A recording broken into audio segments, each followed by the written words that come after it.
Hey guys, and welcome back to episode 10 of Create Above and Beyond. So last time we continued the automations through chapter 3, and we set up the slimy ferns to give us gunpowder, ender dust, and bone meal. We also anticipated the extra demand for our stress units and the new contraptions we're going to use. So we also set up 10 flywheels here to begin with. And we've built it in such a way that it's easy to expand. So we did finish off last time with some troubles actually getting this thing to work. It's off right now because I've turned it off since it's not actually hooked up to anything in the base. So last time we had the belt which sort of looped around here, but there was the issue of it backing up whenever the furnaces were full. But the solution is so simple here, right?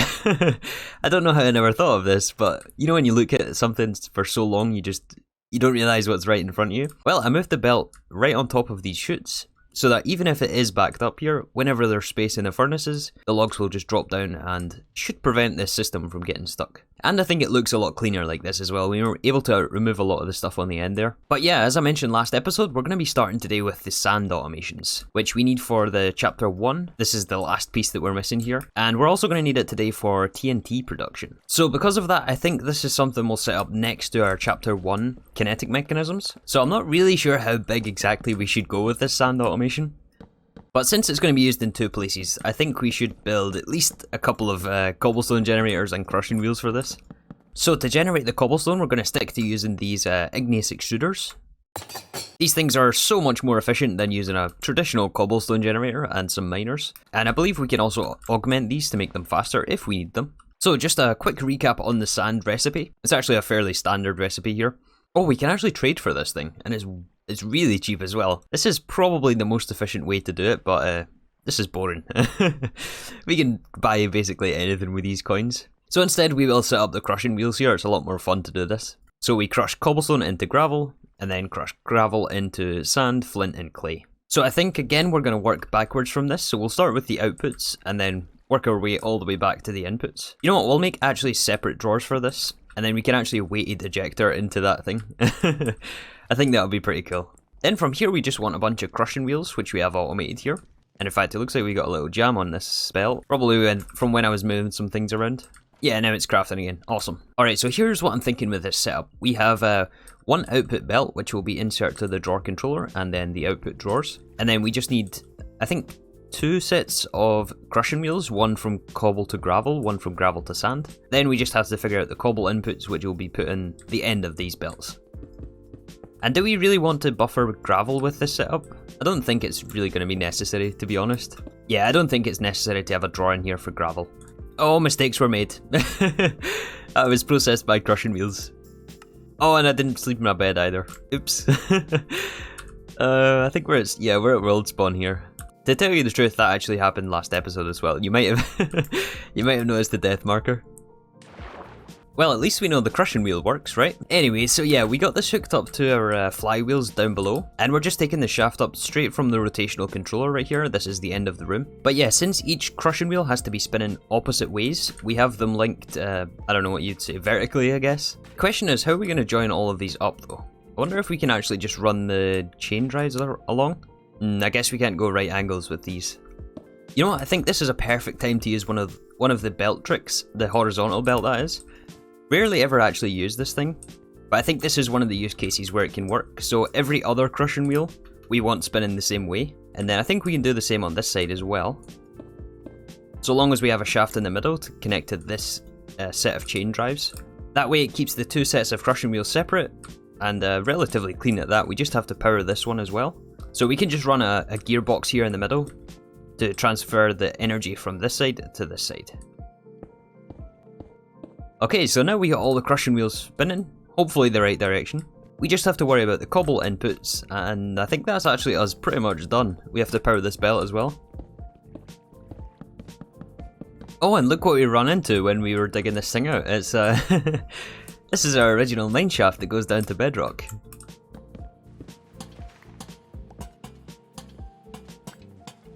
Alright, so I've got 3 igneous extruders set up for each input belt, and we just need to put lava on 2 sides of this.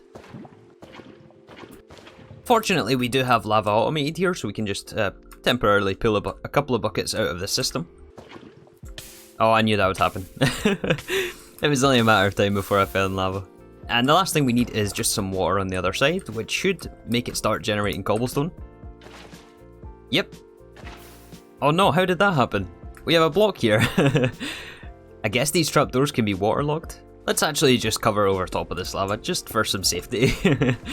Alright, did we get everything? I think we're missing a few water sources here. And now I believe all we're missing is just some andesite funnels to get this thing rolling. We'll have to speed up the belts, of course, but we can easily adjust the rotational speed controller. I think it's still on default from when I replaced it. But yeah, we're getting the first step turning into gravel. The next step should be giving us sand, which it is, and we have to power this belt somehow. Let's hook up the rest of these extruders first of all to get all the lines running. Let's also just make this a little bit more symmetrical by putting some andesite casing down here. And to get the end belt running, I think we can just use a gearbox here. Is that spinning the right way? It's not, so I think we need another one here. And then a shaft on here, and we're running. We just need the input for the drawer controller. I think this time we'll use the brass, since potentially we'll have more than 3 times the output as we do the inputs. Alright, awesome. This has given us clay, sand, and probably flint somewhere. Yeah, I think the first piece of flint just went in.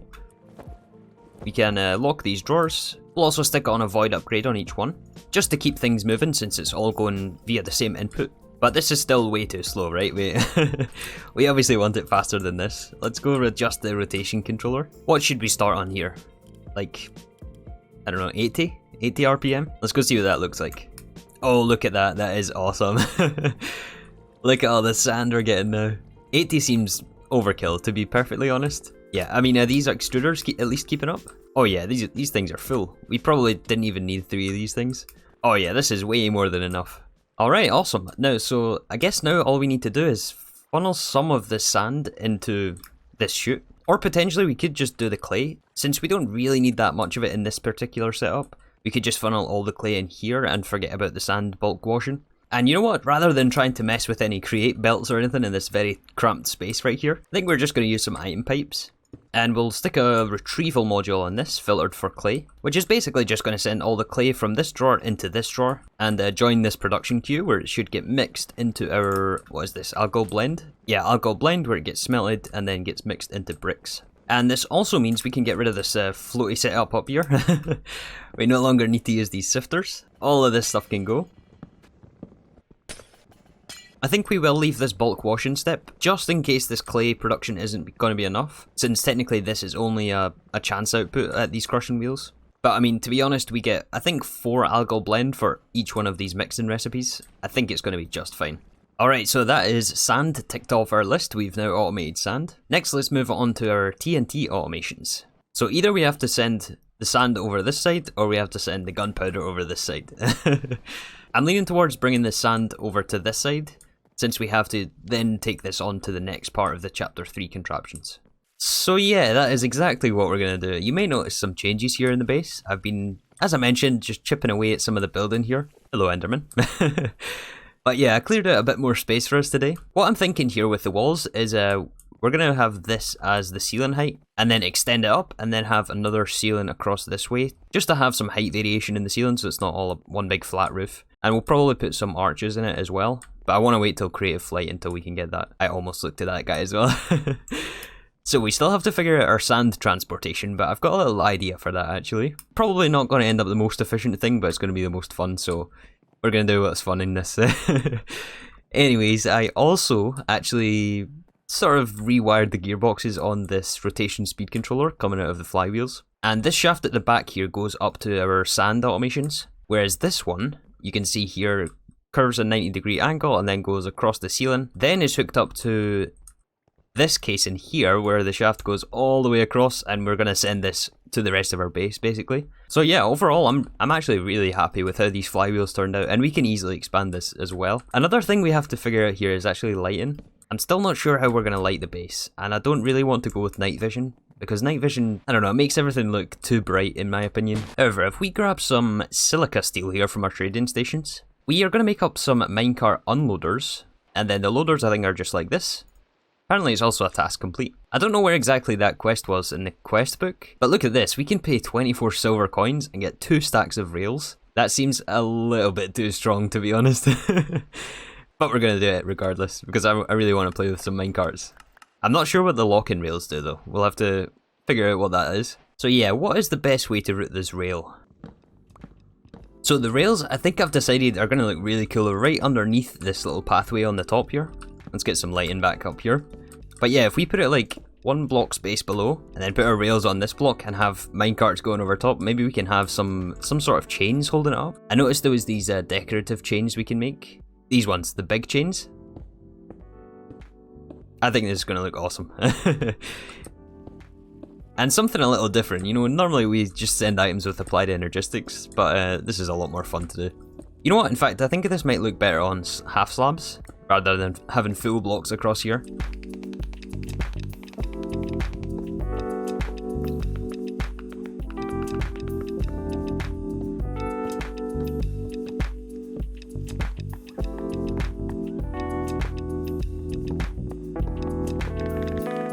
Alright guys, check this out, we got some minecarts rolling.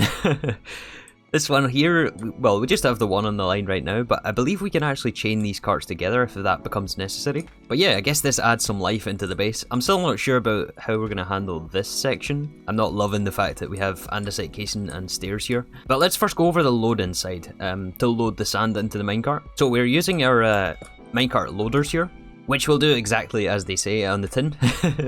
They can even load fluid and RF into these things, given the right type of minecart. But yeah, I moved the sand drawer over one block so that we could fit a dark oak trim in here. And then underneath is a hopper, which may actually turn out not to be fast enough, we'll see. But that hoppers the sand into the loader. And then on the loader, everything is default except this setting here. This will output a redstone signal whenever this loader is empty. So the idea is that when the minecart isn't here, it will buffer with the sand in the loader. Then when the minecart enters this block space, it will fill its contents from the loader. Once it empties, it outputs a redstone signal to this controller rail. And depending on which way this is pointing, the controller rail will start the minecart, I think with full acceleration, from a dead stop, giving a redstone signal. So since this is pointing the opposite way, it will always send the minecart up the slope. Then this will follow the tracks all the way along. The reason it's bouncing back and forward right now is because there's no space for the items to go on the other side, which may actually not be a bad thing. I don't mind minecarts flying about here. It's going to look pretty cool, I think. But yeah, we have pretty much the exact same thing on the other side. We have this output redstone activation on the unloader this time, which will output a redstone signal whenever this is full. It will send it back up the slope and to be refilled again. But yeah, on this side I've also run an extra belt here next to the gunpowder drawer. We are going to andesite funnel out of this, which will send our gunpowder along here. So obviously with this we're going to be making TNT, right? So this is going to be a 9x9 craft. We're going to use mechanical crafters for this. So I'm thinking we actually set them up right around here. Something like that, and that will make our TNT. And then underneath this unloader we have a hopper pointing into a depot. Actually no, we don't. We have a we have a funnel pointing into a depot which loads the sand on here. And that means that we can actually pick the sand off here with the mechanical arm, which will then put it in the crafter. I'm hoping, if we link these together, that is. Actually, we may have to specify multiple outputs, although I'm sure you can do that, right? We, yeah, take items from the depot and put it around the outsides here. Actually, is that where, yeah, it's 4 sand, 5 gunpowder, yeah. Now we put this down, we need to give this some power. And the second mechanical arm here will take from this belt, which actually has to be a depot. Yeah, we'll place a depot on the end here, so that the mechanical arm can pick off this, take items from depot and place in the center, and then all the corners. Alright, that should work in theory, right? Let's see if it actually works. Yeah, power. We have to route power over here. We have the shaft coming right here, actually. In fact, should we just hook this up to here? We probably have enough stress units to be able to do that. And then we'll save the flywheels for the future automations over here. Yeah, so we can actually just take straight from this belt. If we place a gear shift here to change the rotation, give this some power, that should get all the gunpowder over here. And then we can regular gearbox here into vertical gearbox. That will send the rotation upwards, and we can place some cogwheels here to get these things moving. Alright, this should place our gunpowder. Let's see if it actually distributes them evenly. I think it should, right? Yeah, it looks like by default it's set on round robin. Yeah, I think round robin is what we want here. One more cogwheel in the middle to get this mechanical arm moving. That should place the sand. Oh, this is all coming together. Okay, we have to give some power to these crafters as well. How are we going to do that, actually? I don't think there's any easy way to do this, so probably what we'll do is hide it underneath. Yeah, and there's already the vertical gearbox here next to the end of the belt. So we can place another one down, and then just some cogs along here, or even just some shafts. Oh, wait a sec, wait a sec. We have to actually link all these up, don't we? Okay, does it work this time? TNT? TNT! Awesome. Okay, we do need somewhere for it to go. Does this mechanical crafter automatically output to a drawer? Yes, it does. Awesome. Okay, well, we now have TNT being buffered. I don't think it's going to be necessary to limit the stacks. I mean, it's just sand and gunpowder, which is free. We have 23,000 gunpowder. So yeah, I'm not worried about the stock levels, and we have plenty of sand to work with. Alright, so that allows us to tick off TNT from our list. We can now move on to the next contraption of chapter 3, which looks like it is some sort of dye. It's up to you which colour, so yeah, I mean, I guess this is why we needed the bone meal. So I think since we have the bone meal right here, and we have a bit of an empty space, we're gonna have to do something with these crushing wheels. But since we have to actually crush them with crushing wheels, that's going to be more space than we have here. Well, we could probably squeeze it in, but I think we're going to do that over that side. And we will automate the flowers here. Actually, you know what? This has been annoying me since I set this up. We should we should switch these out with some andesite casings. Okay, you know what? I've changed my mind. We're we're not going to do the flower automations here. We're going to make it a bit more symmetrical. Have belts on each side of these drawers, and then transport the items back and then over. Just so that we don't have to have belts in the front here. Yeah, so I extended along the belts. These are just running parallel to each other. Then we will have to give these belts power, so I think we can just put some vertical gearboxes here. That powers that one, and this should do the same. Awesome, they're spinning the right way, and then just this belt on the end here. I think for this one we'll have to do the double gearbox here, and then shaft. That gets those rolling, awesome. And we'll do a casing here, just for some symmetry. And last thing is just to power this bottom belt, which we can just do with 3 gearboxes. Okay, so we're just missing the andesite funnel here, and then we have to figure out this rosebush automation, which should just be as simple as a deployer clicking bone meal on. Yeah, this was relatively simple actually, and we now have our flowers automated. Although we should stop this a second, we don't have any collection figured out yet, so let's just take away this gearbox. So this is just a andesite funnel going into a hopper, which then supplies the deployer with bone meal, and right clicks the rosebush, which creates infinite of these things. I guess we'll have to make it into dye though, won't we? Yeah, so we're going to have to crush this somehow. Probably another mechanical crafter to give us this. If we crush and wheel it, we have to deal with the green dye as well. And same with the millstone, we have a 5% chance of green dye. So just to keep things simple, I think we'll put this through the mechanical crafter just to get the 2 red dye. But yeah, we do have to figure out item collection for this. So what I'm thinking in this case is we actually use an encased fan, other way around. So that it actually blows the items into probably a hopper here. Or actually, even better, we can just go straight into a drawer and then andesite funnel in the back. This should work if we power this encased fan. And this is where we really could do with some more rotational power actually. So I think at this point I will run this shaft along so that we can start powering all of our future contraptions with the flywheels. Okay, I got everything hooked up, but this is still turned off. I turned it off manually, just so that we wouldn't waste logs when it's not actually connected to anything. And I was thinking about maybe having some sort of a stock control of logs. Oh wait a sec, I actually removed the chute from above. But I think rather than stock control it, we'll just expand our tree farm to just make sure we have an abundance of wood. I think if we just move this chute back in place, that'll get all the logs going, and that should start up the flywheels. Oh yeah, the logs are coming through. I think we'll have to feed this just once to get one of them at least rotating, so that they can feed themselves. Here we go. The engines have started. Any second now the wood should be coming through these tunnels. I think we can just see this one coming through. And I think they'll be going one by one, right? So once this furnace fills up, this one will fill, then this one, and so on.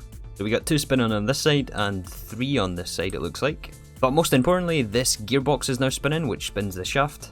But hopefully I didn't miss a shaft under here. Is this one spinning? It is, alright. And also the encased fan is spinning. So I think we can replace our gearbox here. We're out of gearboxes. We go through so many gearboxes. I don't think I have any more though. We got 2 left. Yeah, replace the gearbox. That should get the rose bushes going.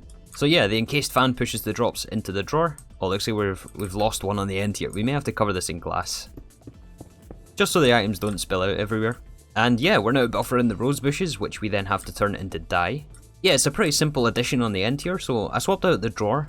I don't think we're going to buffer the rose bushes. Instead, we'll just be fine buffering the bone meal and then the rose dye itself. Or the red dye, I guess it is. One other thing I did add to this setup is actually a rotation speed controller down here, which controls the speed of the deployer. And right now I have this set to like minimum, like 1 basically. So this only affects the rotation speed of the deployer, but we were producing way too many rose bushes, especially since these aren't going anywhere at the moment. I mean, not that gunpowder is an issue, I just don't want so many item entities on the floor. But if it comes to it, we may have to add some sort of redstone logic maybe on the export of the bone meal instead. We'll see if that becomes necessary. But yeah, this now allows us actually to take off the dye automation. So I took a really short break, only 5 minutes, and in that time there was already over 2 stacks of rose bushes here. So we have to do something about it. We can't we can't wait, otherwise, yeah, we're gonna end up with way too many entities on the floor. So I've added the redstone logic I was talking about, using these stockpile switches from Create. And these will actually read the fullness level of connected inventories. And I think even can take a filter from this. So if we were to filter this for rosebush, at least I think that's what the filter's for. It would only read the amount of rose bushes we have in this barrel. But I swapped out the mechanical crafter here for the barrel, because I don't think it can read the contents of the crafter. But yeah, the way this works is there are basically 2 states you can configure here. And if it is 15% full, we have this set to emit a redstone signal. And then the bottom lane here is whenever it's empty. So when it's 0%, then the signal will switch back to the top lane and then read its fullness level again. At least that's the way I understand it to work. But on this is also a redstone link, these things here, which is just wireless redstone. So we've got the frequency for this set to rose bushes. It doesn't actually matter which item you put in here, it just links it basically to the other end. And then over here on the deployer, I took out the rotational speed controller and put on a clutch here, which will stop the rotation given a redstone signal. So this is where the other redstone link is, that links to the one on the end of there, so that when the barrel is above 15%, it will turn off this deployer, and we shouldn't be making any more rose bushes. Only if we empty this barrel out, the deployer turns on until this barrel ends up with 15%. You get the idea, right? So yeah, it's pretty simple to set up with Create actually. I really like this stockpile switch. It's a little bit easier to work with than just a regular comparator. But this does mean we'll have to replace our crafter on the end here. I think instead of the belt we can actually maybe just hopper straight into the crafter like this. And then move these cogs forward a block. Yeah. So hopper from the barrel. This should prevent oversending items. I mean, I guess we'll buffer extra rose bushes, but that's okay. And we can even actually fully hide these cogs powering the crafter this way. So I think for now we'll just place a depot until we figure out what we want to do next with this setup. But yeah, now back to these singularities. So I created a belt line here which goes from the crushing wheel drawer. We're going to put an andesite funnel on here to export all of the items. This, similar to the bone meal, follows this path up and around. Managed to keep all the belts in a line like this, it looks pretty cool. We're going past our mechanical crafters, making TNT. And at the end here we have an andesite funnel going into 2 crushing wheels. The output for this will be dropped 1 block space below. I think we can just collect the items with a chute, and then we'll buffer this into a drawer. Actually, let's spin this the other way. So before we send all of the crushing wheels over there, let's just throw a few on the belt just to make sure this actually works. Alright, let's follow them up. This is always an exciting part. Okay, will they be crushed? Are we spinning these the right way? Yes, they are. Nice. We're getting singularities. Awesome. And the fact that there's a andesite funnel there means that it shouldn't oversend and spill items off the edge. And I think for that drawer we do also want a storage downgrade on this. I mean, we don't need that many singularities. I'd rather buffer the crushing wheels themselves. Okay, now this is a 116 applied energistics texture I can get behind. This thing looks awesome. Unlike the interfaces, but you know. Anyways, this means that we can tick off our next quest in chapter 3. We have singularities, we just now need to make the quantum entangled singularities. So to make our quantum entangled singularities, we have to drop one of the ender dusts, which should end up on that near side belt here, which is coming from this drawer. We have to drop one of the singularities and then blow it up with TNT, which we have here. So even though all the inputs are relatively close to each other, we still have to figure out how we're going to get them all within a controlled explosion somewhere. Alright, so I've been messing with this setup for quite a while actually. Couple of issues we've run into here. So, this is our quantum entangled singularities, which is good, but it was all a manual process for now. So to start with, I extended along this belt, which is the ender dust. The one on the left hand side is for TNT. The TNT is going to go into a dispenser, which will dispense straight into obsidian block, which will nullify the explosion. But apparently it still works if the entities are on the floor here. The ender dust will be dropped down the chute, and then onto this block space. And for the singularities, I moved the drawer over a couple of blocks, And that is so that we could fit a brass funnel on the end. And we're going to filter this to only drop a full stack at a time. And in fact, we may have to do the same for ender dust. Yeah, ender dust and singularities are consumed in a 1-to-1 ratio. So in fact, we will have to somehow incorporate another brass funnel to drop exactly 64 ender dust. The only trouble we're having now is how do we actually activate all of this stuff? But you know what? I think this is a problem for tomorrow, actually. I've been at this for so long, but there is still one issue with this setup. Well, actually more than one, but basically whenever the items are picked up, this funnel won't drop even if there's an item here. So if we collect just the quantum entangled singularities, this one doesn't actually drop any more singularities because there's already a block item here. I think maybe I'll have to rethink how I'm doing these belts and change how the inputs are. But to trigger the dispenser, we have a pulse repeater here, which basically just takes any redstone signal and shortens it to just 1 tick, which will just pulse the dispenser, which dispenses TNT straight into the obsidian and converts it to our quantum entangled singularities. So yeah, we're almost there with this setup, but yeah, I'm going to do some more messing with that between episodes, I think. Try to get that thing figured out. But I think this is where we're going to wrap up today. I don't have a whole lot more time for this episode. Let me know what you think about this rail.